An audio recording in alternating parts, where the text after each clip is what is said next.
بقول لكم ايه يا عيال، عايزه اخد رايكم في حاجه. حبيب حبيب قلبي.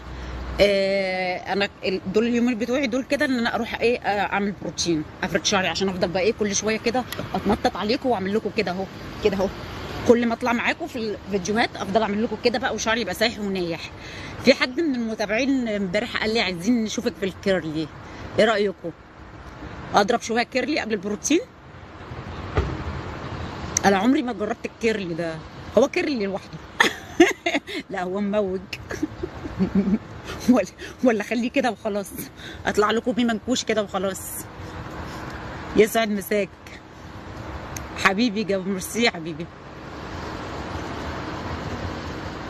اقول لك فين هعمله، هقول لك فين هعمله.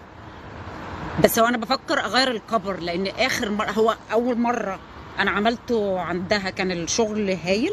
الصنايعي اللي قعدت تحت ايديه كان جميل جميل جميل، وقعد معايا فتره طويله. المره اللي فاتت دي بقى، عارفين اللي هو متخشب، اللي هو طالع كده اهو، بس مش هو نفس الصنايعي، هو نفس الكبر نفس الكوافير، بس مش نفس الولد اللي عمل لي المره اللي فاتت.